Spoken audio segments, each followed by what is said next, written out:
Assalamualaikum warahmatullahi wabarakatuh. Teman-teman kembali lagi di channel YouTube saya, Khairun Imam. Gimana nih kabar kalian? Semoga kita semua selalu diberi kesehatan, kemudahan, dan juga limpahan rezeki dari Yang Maha Kuasa, teman-teman ya. Nah, di video kali ini kita akan menyaksikan beberapa tayangan yang sangat menarik dan juga sangat-sangat mengejutkan. Di mana Menko Infrastruktur dan Pembangunan Kewilayahan, yakni Bapak Agus Harimurti Yudhoyono, disingkat AHY, sepertinya diduga mulai mengkritik dan juga quote-on-quote menyerang proyek infrastruktur yang dibangun era Presiden ke-7, Bapak Joko Widodo. Nah, hal ini lantas mendapatkan respon yang sangat keras dari para pendukung Pak Jokowi. Salah satunya dari Fritz Alorbo dan kawan-kawan, yang dimana mereka membandingkan antara pembangunan era SBY dan juga era Pak Jokowi. Dan sepertinya ini sangat hangat teman-teman ya. Nanti kita simak videonya. Selain itu, saya juga punya tayangan di mana kemarin kan Ferdinand Hutahian sudah mensomasi Pak JK karena ceramah yang sedikit menyindir ajaran umat Kristiani. Nah, sekarang saya mendapatkan sebuah video yang beredar di media sosial TokTok di mana Ade Armando itu sedikit membongkar seperti apa jejak rekam Pak JK yang bersinggungan langsung dengan umat Kristiani. Dan ini sangat menarik teman-teman. Tapi yang terpenting, ini ada isu yang berkembang di tengah masyarakat bahwa geng Makassar itu mulai membidik calon presiden di tahun 2029. Dan sepertinya tokoh yang mau disodorkan itu atau yang mau didorong itu adalah Syafri Samsudin. Pertanyaannya kemudian, benarkah seperti itu? Nah, terakhir kita akan menyaksikan salah satu potongan pidato dari Presiden Prabowo yang sedikit menyinggung nama Pak Jokowi. Kira-kira singgungannya mengenai apa ya? Nanti kita simak. Tapi sebelum kita mulai, jangan lupa like, subscribe, dan share. Dan tanpa perlu berlama-lama lagi, mari kita mulai videonya berikut ini. AHY sudah berani menyerang Pak Jokowi secara terang-terangan. Hari ini saya berada di kawasan Hambalang, yang mangkrak itu. Ada sejumlah proyek infrastruktur yang megah, yang besar dibangun di masa-masa sebelumnya,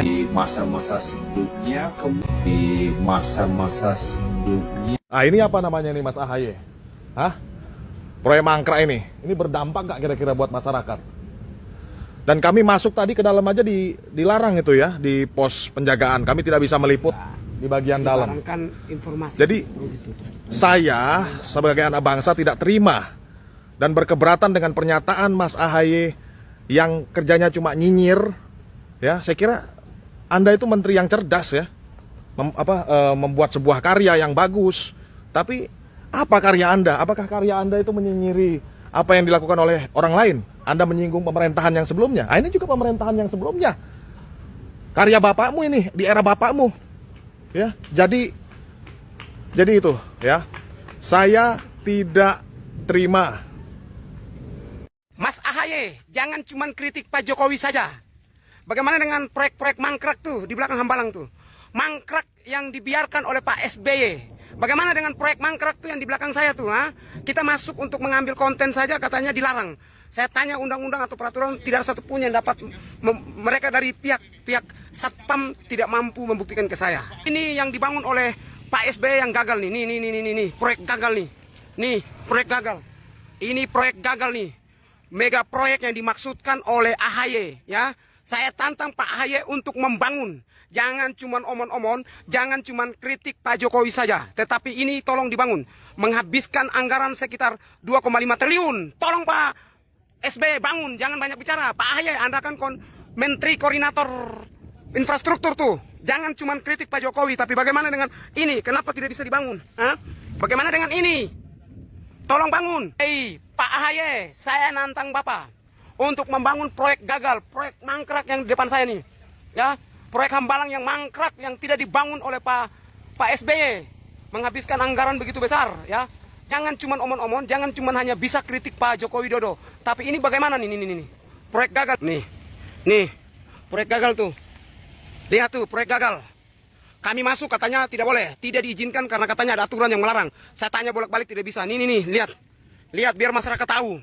AHY hanya banyak bicara, ngomong banyak, berani kritik. Tetapi ternyata proyek megah Hambalang ini tidak mampu dikerjakan dengan baik. Tidak mampu diselesaikan. Menghabiskan uang 2, sekian triliun. Mana Pak AHY? Saya nantang Anda. Saya nantang Pak AHY untuk membangun ini proyek Hambalang yang gagal. Proyek Hambalang yang menghabiskan uang rakyat. Jangan cuma kritik Pak Joko Widodo, tapi mana itu proyek yang di sana? Hah? Mana tuh? Tolong bangun. Anda itu kan Menteri Infrastruktur. Kenapa Anda tidak membangun? Anda hanya nyinyir kritik Pak Joko Widodo tentang proyek-proyek sebelumnya. Ternyata di masa bapakmu saja tidak mampu membangun. Nah, lihat tuh di belakang saya. Ini bukan editan. Ini fakta dan kami datang secara langsung. Lihat. Lihat ya, ini proyek gagal di masa Pak SBY nih. Nah, proyek gagal. Nih sana tuh. Lihat. Dalam kondisi itu, JK yang ketika itu menjabat sebagai pimpinan Himpunan Mahasiswa Islam, HMI, bicara melalui 2 stasiun milik organisasi mahasiswa itu. JK menginstruksikan semua anggota HMI dan organisasi muslim lainnya untuk mendatangi masjid terdekat pada jam 8 malam. Setelah sembahyang Isya, massa yang terkumpul langsung melakukan penyerangan terhadap fasilitas-fasilitas keagamaan. Dalam aksi penyerangan terjadi perusakan terhadap 9 gereja Protestan, 4 gereja Katolik, 1 asrama biarawati, 1 akademi teologi, 1 kantor Persatuan Mahasiswa Kristen, dan 2 sekolah Katolik. JK pada dasarnya memang rasis. Informasi yang saya peroleh ini memang bukan tentang sikapnya terhadap Tionghoa. Yang disebut dalam kisah ini adalah soal sikap JK terhadap umat Kristen. Dalam informasi itu diungkapkan bahwa di masa mahasiswanya, JK diketahui terlibat dalam aksi rasial anti-Kristen. Cerita ini termuat dalam disertasi doktoral Mujibur Rahman di Universitas Leiden, Belanda. Menurut Mujibur Rahman, JK diduga terlibat dalam penyerangan terhadap beberapa fasilitas keagamaan di Makassar pada 1 Oktober 1967. Bersama-sama telah kita pertahankan kebanggaan budaya kita. Kita bangga pakai celuk belanga. Kita bangga pakai kupiah. Kita bangga pakai sarung. Kita bangga pakai songket. Ini budaya kita. Kau lihat sudah berapa presiden? Sebelum saya, Presiden Jokowi, saya tiap hari kebangsaan kita pakaian kita sendiri dari macam-macam daerah. Mungkin bulan ini atau tahun ini kita pakai dari daerah ini, kita gantian. Kita bangga dengan budaya kita sendiri. Kita hormat sama semua negara, hormat sama semua bangsa, tapi kita tidak boleh lupa bangsa kita sendiri. Bangsa yang besar. Bangsa yang besar adalah bangsa yang menghormati. Bangsa yang menghormati budayanya sendiri. Bangsa yang menghormati orang tuanya, leluhurnya. Apa benar ada geng Makassar yang bergerak di balik perpolitikan Indonesia? Apa benar kelompok itu mendukung Safri Samsudin sebagai capres untuk Pilpres 2029? Ini beberapa pertanyaan yang terlintas setelah menyaksikan video yang diposting akun Instagram @humanesiaid dan beberapa akun lainnya. Jadi, dalam video itu dikatakan ada jaringan politik yang disebut geng Makassar.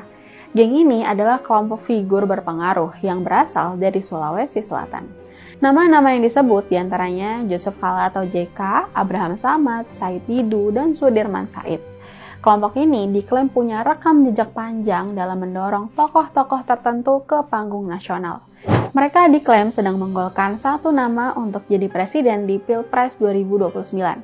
Nama itu adalah Safri Samsudin, Menteri Pertahanan yang berlatar belakang perwira tinggi TNI AD dan pernah menjabat Wakil Gubernur Lemhanas. Disebutkan bahwa geng ini pernah mendukung Jokowi jadi Gubernur DKI Jakarta dan Anies Baswedan pada Pilpres 2024. Sekarang giliran Safri yang mereka proyeksikan. Alasannya, Safri disebut punya akar budaya yang sama karena berasal dari Sulawesi Selatan. Selain itu, video itu juga menyoroti kedekatan personal Safri dengan JK. Keduanya disebut pernah bersama dalam sejumlah agenda strategis mulai dari peninjauan produksi Panser di PT Pindad tahun 2008 hingga persiapan Stadion Sijalak Harupat untuk Asian Games 2018. Hubungan itu diklaim bukan sekedar profesional, tapi mencerminkan jaringan kepercayaan yang dalam. Nama Safri sendiri memang muncul mulai dalam beberapa survei elektabilitas calon presiden 2029. Dia masuk dalam daftar 10 tokoh potensial yang diperhitungkan secara nasional. Konten itu lalu menyimpulkan bahwa dukungan geng Makassar bisa jadi modal politik besar buat Safri. JK bahkan digambarkan sebagai kingmaker, sosok di balik layar yang mengorkestrasi arah dukungan. Narasi itu dibungkus dengan bahasa yang terkesan analitis dan serius, seolah-olah ini adalah fakta terverifikasi. Tapi, dan ini yang penting banget, mari kita bedah lebih kritis. Pertama, istilah geng Makassar itu sendiri sudah bermasalah sejak awal. Menyebut sebuah kelompok politik berdasarkan daerah asal adalah narasi berbasis SARA yang berbahaya. Kesamaan daerah asal bukan bukti adanya konspirasi atau jaringan terorganisir. Orang-orang dari daerah yang sama bukan tidak otomatis punya pandangan politik dan kepentingan yang sama. Kedua, nggak ada satupun sumber resmi atau pernyataan langsung dari pihak-pihak yang disebut yang dikutip dalam konten tersebut. Sampai saat ini tidak ada satupun tokoh yang disebut, yaitu JK, Samad Said Didu maupun Sudirman Said yang menyatakan mendukung Safri untuk 2029. Ketiga, fakta bahwa Safri pernah mendampingi JK dalam beberapa kegiatan bukan otomatis berarti ada konsolidasi politik. Itu bisa jadi bagian dari tugas jabatan, acara seremonial, atau hubungan profesional biasa. Keempat, masuknya Safri dalam survei elektabilitas adalah fakta. Tapi itu hasil survei terbuka, bukan bukti adanya gerakan senyap dari kelompok tertentu. Konten ini membangun kesimpulan besar dari potongan-potongan fakta kecil yang tidak saling terhubung secara logis. Inilah yang disebut framing, menyusun narasi sedemikian rupa agar terlihat masuk akal padahal penuh asumsi. Dan ketika framing itu berbasis daerah asal, dampaknya bisa memecah belah masyarakat. Narasi semacam ini bisa memperkeruh suasana politik dan menumbuhkan prasangka antar kelompok. Yang paling berbahaya adalah kalau konten seperti ini dikonsumsi tanpa filter dan langsung dianggap kebenaran. Nah, kesimpulannya, konten viral belum tentu benar. Apalagi kalau isinya membangun narasi berbasis asal daerah tanpa bukti konkret.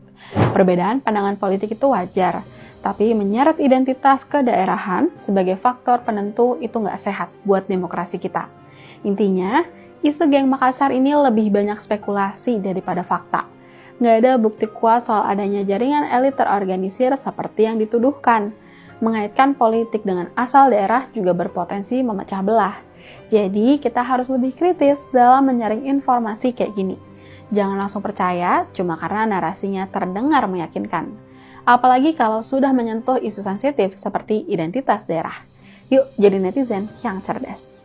Ternyata kita dicokokin tiap hari, Indonesia bubar, Indonesia gelap, Indonesia bangkrut, semuanya halu bos. APBN defisit, ya semua negara juga defisit. Rupiah melemah, satu Asia juga melemah gara-gara konflik Amerika-Iran. Meanwhile, ada satu berita yang kagak viral secara nasional, utang kereta cepat WUS udah mau selesai. Ya, menurut gua ini harusnya naik, soalnya dulu WUS itu kan dikata-katain habis-habisan. Katanya tuh jadi warisan beban negara, dibilang utangnya kagak bakal kelar-kelar. Masuklah Pak Prabowo, Presiden ke-8 dan bilang bakal beresin utang kereta cepat WUS. Duitnya dari mana Pak? Dari Danantara bos. Pak Purbaya juga bilang kalau utang WUS itu urusannya Danantara, bukan APBN. Padahal dulu juga banyak yang hina-hina Danantara, kan sekarang baru kelihatan fungsinya. CEO Danantara Pak Doni Oskaria juga bilang utang kereta cepat WUS itu bakal tuntas dalam waktu 2 bulan ke depan. Sebenarnya ini bukan soal kereta cepat doang. Kalau lo ngerasain perubahan KRL atau kereta jarak jauh dari KAI, sekarang juga udah lebih bagus. Jauh dibandingin pelayanan KAI zaman dulu. Sekarang transformasinya emang kelihatan gila-gilaan. Makanya kalau ada program diliatin dulu aja. Kalau ada salah dikritik, jangan dihina-hina. Jadi malu kan sekarang. Saya masih ingin membahas beberapa hal, beberapa isu yang sering diucapkan oleh orang yang mengatasnamakan sebagai akademisi atau aktivis atau para senior citizen, mantan pejabat, mantan politikus yang mengatakan bahwa Indonesia ini akan chaos di bulan Juli atau Agustus. Nah, sebenarnya pertanyaan saya, ini analisis atau harapan? Ya, ini bacaan Anda terhadap situasi yang berkembang, atau ini sebuah ramalan yang ingin Anda wujudkan? Ini pertanyaan besarnya. Karena ini sebenarnya isu ini satu tarikan napas dengan orang-orang yang mengaku pejuang demokrasi yang beberapa waktu lalu berkumpul. Kalau saya lihat fotonya ternyata cuma 19 orang. Nggak banyak juga, mungkin 20 sama tukang foto. Yang ingin menggulingkan pemerintah, ingin mengimpeach pemerintah, bahkan mengatakan bahwa presiden tidak dalam keadaan fit untuk memimpin negara karena sudah demensia katanya. Ini satu tarikan napas, orang-orangnya ini satu tarikan napas semua. Jadi ibarat apa ya? Presiden dalam pidato di rapat kerja nasional kemarin tuh memberikan analogi yang cukup baik lah. Jadi kalau dalam sebuah desa misalnya mau membuat jembatan, itu ada beberapa kontraktor yang ikut tender dalam rangka membangun jembatan itu. Misalnya ada 3 kontraktor A, kontraktor B, kontraktor C. Masing-masing kan mengajukan program, desain, rencana anggaran, berapa lama waktu yang dibutuhkan, dan nanti kan akan dipilih oleh panitia siapa yang memenangi tender itu. Dan yang menang tender itulah yang desainnya dipakai. Ya, yang gambar jembatannya dipakai, yang rincian anggaran jembatannya dipakai, yang cara kerja membangun jembatannya, cara dia yang dipakai. Sementara kontraktor lain ya belum beruntung, dia bisa ikut dalam tender membangun jembatan berikutnya. Tapi kalau misalnya ya orang lagi sibuk bangun jembatan, orang ada yang ngaduk semen, ada yang masang besi, ada yang meratakan tanah, ada yang ngangkut pasir, ya macam-macam yang dikerjakan orang. Tapi ada yang ngerecokin dari luar. Oh, nggak kayak gitu dong. Misalnya vendor yang kalah tender. Oh, nggak gitu bagusnya bangun jembatan. Bangun jembatan harusnya seperti gambar yang kami mau. Kalau gambar yang kayak gitu, rubuh nanti jembatannya. Dan ini kan bukan hal yang pas. Kalau Anda kalah tender, ya Anda lihat aja jembatannya dibangun. Nanti begitu tender berikutnya, Anda majukan lagi dengan gambar Anda. Anda jangan ngatur-ngatur pemenang tender untuk membangun sesuai dengan keinginan Anda. Bagaimana caranya? Dan jangan mengatasnamakan demokrasi juga. Wah, nggak demokratis nih mandornya. Pimpronya nggak demokratis nih. Karena apa? Usulan gambar kita nggak diakomodir. Rencana gambar yang kita mau nggak diakomodir. Kan walaupun atas nama demokrasi harusnya diakomodir juga. Walaupun dia yang menang tender, harusnya kan gambar kita juga diakomodir. Cara kerja kita harusnya diakomodir. Bahkan buat yang nggak sabar menunggu lelang tender berikutnya, dia mengajak orang lain ya untuk menggulingkan Pimpro yang sudah menang tender. Kira-kira kayak gitu. Kira-kira kayak begitu yang ada dalam pikiran orang-orang yang mengatasnamakan pejuang demokrasi. Jadi ini satu tarikan napas dari orang-orang yang bilang Indonesia bakal chaos. Kemudian ada ajakan untuk menggulingkan pemerintahan. Nah, pertanyaannya ini agenda siapa? Agenda buat bangsa Indonesia? Apa agenda segelintir orang yang ingin berkuasa tanpa melalui pemilu? Ini pertanyaan besar ini. Pertanyaan yang harus kita jawab bersama. Jangan sedikit-sedikit mengatasnamakan demokrasi. Boleh dong kami mengajak menggulingkan pemerintah atas nama demokrasi. Boleh dong kami bilang bahwa pemerintah ini sudah tidak layak lagi untuk memimpin. Dan ini demokrasi. Demokrasi tidak seperti yang Anda pikirkan. Yang Anda pikirkan kan ketika itu sesuai dengan keinginan Anda anggap itu demokratis. Kalau tidak sejalan dan tidak sesuai dengan keinginan Anda, maka Anda akan anggap itu tidak demokratis. Nah, sepertinya kita perlu sedikit membahas apa yang diucapkan oleh Mas AHY yang membuat sebagian besar pendukung Pak Jokowi itu kebakaran jenggot dan emosi, teman-teman. Dan saya berusaha untuk positif karena setelah saya mendengarkan pidato dari Pak Jokowi, Presiden ke-7 kita, di acara ulang tahun YouTuber Nusantara kemarin, kita itu kan sudah mendengarkan Pak Jokowi mengatakan bahwa jangan mudah curiga, jangan mudah menuduh, ya intinya mungkin jangan mudah tersinggung juga gitu. Jadi kalau kita sedikit mengupas apa yang diucapkan Mas AHY, beliau mengatakan kan proyek dan infrastruktur megah yang dibangun di masa-masa sebelumnya.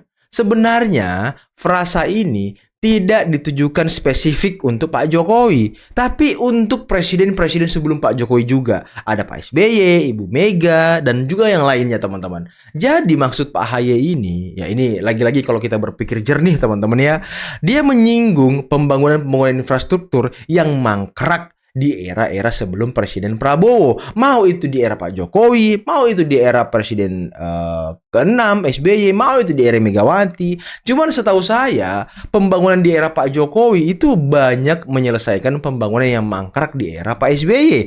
Dan juga semuanya diselesaikan di masa beliau. Dan pembangunan-pembangunan yang dilakukan oleh Pak Jokowi itu juga banyak diselesaikan di era Presiden Prabowo. Jadi sebenarnya ini tongkat estafet, teman-teman. Mungkin Mas Ahaye bisa sedikit lebih memperhalus ataupun mengubah diksinya lebih ke arah yang positif gitu, biar pendukung presiden tertentu termasuk utamanya Pak Jokowi izin ya kan tidak tersinggung, Pak, karena ini sangat sensitif. Sekarang ini isu-isu politik ini gampang digoreng. Ya saya sebagai pendukung Pak Jokowi mungkin sedikit kecewa juga dengan Mas Ahaye karena apa ya, pesan negatif yang keluar gitu loh. Mungkin bisa mencontoh Presiden Prabowo, atasan Anda yang selalu menyinggung, yang selalu menyanjung presiden-presiden sebelumnya, yang selalu menghormati presiden-presiden sebelumnya. Ya namanya pemerintahan, teman-temannya tidak ada yang sempurna, pasti ada kekurangan. Nah itulah tugas dari pemerintahan selanjutnya untuk menyempurnakan itu. Nah mungkin ada baiknya Mas Ahaye mengatakan, ya banyak pembangunan infrastruktur yang dibangun di masa-masa sebelumnya yang mungkin harus kita maksimalkan lagi, harus kita selesaikan, pemanfaatannya harus kita lebih memikirkan lebih lanjut. Ya mungkin itu lebih bagus, teman-teman. Dan tadi rupanya hutang kereta cepat Wush sudah akan dilunasi. Waduh. Isu yang kemarin digoreng-goreng oleh gerombolan pembenci Pak Jokowi akhirnya gugur, teman-teman. Danantara akan melunasi. Wah, ini luar biasa loh. Ini sebuah lompatan yang sangat luar biasa dari pemerintahan Presiden Prabowo. Dan tadi Pak Prabowo juga sedikit menyinggung Pak Jokowi yang selalu menggunakan pakaian adat. Wah, emang ya Pak Jokowi dan Pak Prabowo memang sangat sohib, teman-teman. Sangat-sangat erat hubungannya, sahabat karib gitu ya kan. Dan jangan lupa, tadi Bung Ade Armando, sepertinya ini video lama ya, tapi kok baru diangkat sekarang? Apakah karena kemarin Pak JK sedikit menyinggung umat Kristiani, makanya video lawas-lawas mengenai jejak rekam Pak JK diangkat kembali? Wah, memang sih kalau kita dengarkan kata Bung Ade Armando tadi, kiprah dari mantan wapres kita 2 periode Pak JK itu sangat luar biasa ketika beliau masih menjadi mahasiswa ya. Dan ya kalian nilai sendirilah. Saya tidak ingin mengatakan atau mencap seseorang dengan apa ya, label-label yang buruk, karena sekarang zamannya saling lapor, teman-teman. Takutnya saya dilaporkan juga ke polisi, takut juga saya kan. Jadi saya hanya menyajikan apa yang saya dapatkan dan apa yang saya temukan di media sosial. Kemudian ya silakan Anda simpulkan sendiri di kolom komentar. Silakan kita berdiskusi di kolom komentar agar tidak terjadi isu-isu liar di luar sana gitu ya kan. Jadi kita harus menjaga harmonisasi juga nih. Kita harus menjaga hubungan baik antar pemerintah, antar presiden dengan wakil presiden, dengan kabinet, dengan presiden-presiden sebelumnya. Kita harus menjaga harmonisasi ini, kita harus menjaga hubungan baik ini agar kita bisa mencapai Indonesia Emas 2045. Karena tanpa persatuan itu akan sulit, teman-teman. Kalau tanpa persatuan kita hanya debat kiri kanan, debat kusir, nggak ada penyelesaian dan lain sebagainya. Karena masing-masing punya kepentingan. Jadi kita perlu menjaga keberlanjutan harmonisasi ini agar bisa tercapai Indonesia Emas 2045 sesuai dengan cita-cita Presiden ke-7 Bapak Joko Widodo yang kemudian dilanjutkan oleh Presiden Prabowo Subianto. Oke teman-teman, mungkin cukup sekian dulu video kali ini. Jangan lupa like, subscribe, dan share videonya. Akhir kata, billahi taufiq wal hidayah. Assalamualaikum warahmatullahi wabarakatuh. Bye-bye.